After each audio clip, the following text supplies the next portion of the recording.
Pemirsa, video 46 tenaga medis Rumah Sakit Umum Pusat Dr. Karyadi Semarang positif COVID-19 viral di media sosial. Video dari depan kamar ini memperlihatkan beberapa dokter dan perawat RSUP Dr. Karyadi Semarang menjalani isolasi. Mereka menyatakan positif COVID-19 sejak 8 April. Dalam video ini, tenaga medis mengajak masyarakat untuk tetap sehat, ceria, dan berpikiran positif dalam menghadapi COVID-19. Mereka mengaku dalam kondisi baik selama masa isolasi dan memohon doa agar diberikan kesembuhan.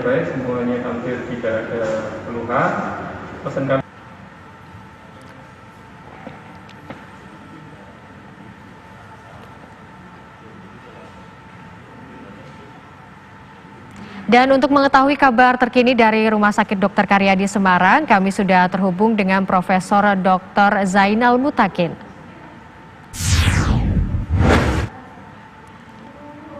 Selamat siang Prof. Zainal, apa kabar? Selamat siang Mbak Desi. Semoga dalam keadaan yang tetap sehat ya Prof, meskipun saat ini dinyatakan positif COVID-19. Prof, ini ingin menanyakan dan tentunya ini juga masyarakat ingin tahu sebenarnya tenaga medis yang saat ini positif COVID-19 ini diduga terpapar COVID-19 ini dari mana, Prof?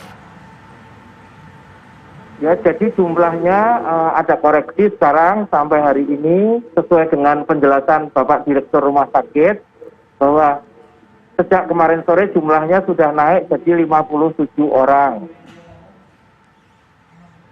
Ya.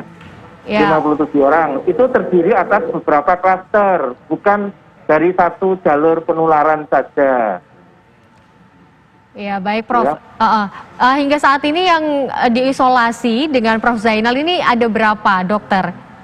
Di tempat kami itu ada total 30 orang, tapi bukan semuanya dokter, ada tenaga perawat, ya, terus dokternya juga ada dokter spesialis seperti saya, dan ada 3 orang lain, terus ada yang terbanyak adalah dokter peserta program pendidikan dokter spesialis, ya istilah kami residen atau PPDS. Baik Prof, sejauh ini dugaan terpaparnya ini dari mana Prof? Ya sebenarnya kalau ditelusuri ada beberapa klaster tadi saya bilang, tapi yang saya dan teman-teman dari bagian bedah saraf dan bagian bedah itu terkait dengan kemungkinan besar dari pasien yang pernah kami rawat yang ternyata pasien itu adalah pasien COVID. Iya, Prof, itu apakah memang sejauh ini untuk APD yang disediakan dari rumah sakit ini sebenarnya sudah memadai atau belum, Prof?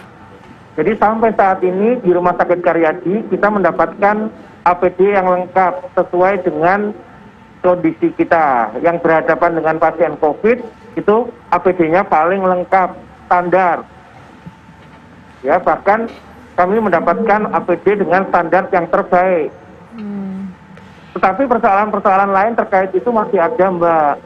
Jadi karena situasi wabah ini kan baru kali ini terjadi. Ya, kita hadapi bersama. Jadi tempat kita misalkan saat pakai APD nggak akan ketularan, tapi saat kita melepas APD, jadi kalau kita melepas APD kita di satu ruangan yang disediakan, itu tidak boleh ada tenaga medis lain di situ, karena saat kita buka APD kita, maka akan terjadi aerosolisasi, penyebaran kuman yang nempel di APD kita ke ruangan itu, Mbak. Ya, itu contohnya satu, ya itu jadi ada di antara kita sendiri itu yang kurang hati-hati. Ya, Prof, apakah itu artinya juga ada ketelatan dari identifikasi pasien yang diperiksa begitu, Prof? Jadi itu salah satu hal yang salah satu penyebab.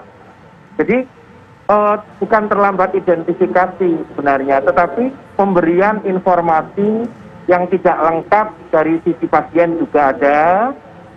Terus dari kami dalam menelusuri atau istilah kita kan ada namanya di kedokteran itu anamnesis, wawancara kami terhadap pasien di saat pasien datang pertama kali.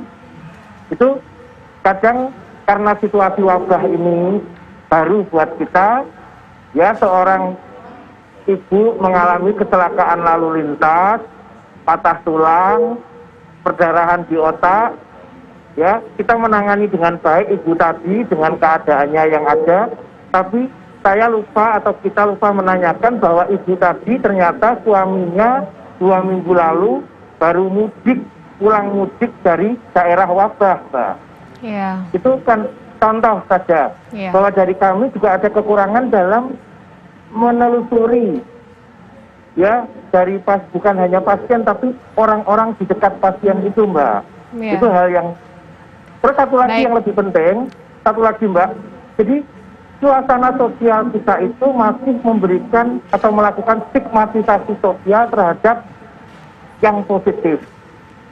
Ya, baik, terima kasih. Jenazah ditolak, Mbak. Jenazah ditolak, apalagi kami yang hidup yang positif ini. Kami bisa menulari orang lain loh, Mbak. Iya. Baik, Prof Zainal, semoga kita harapkan semoga kasus dari tenaga medis yang positif COVID-19 ini juga menjadi pelajaran bagi tenaga medis lainnya untuk berhati-hati dalam merawat pasien dan juga mengidentifikasi pasien. Begitu ya, Prof ya? Sehat-sehat selalu, Prof, dan juga tenaga medis yang lainnya. Oke, terima kasih.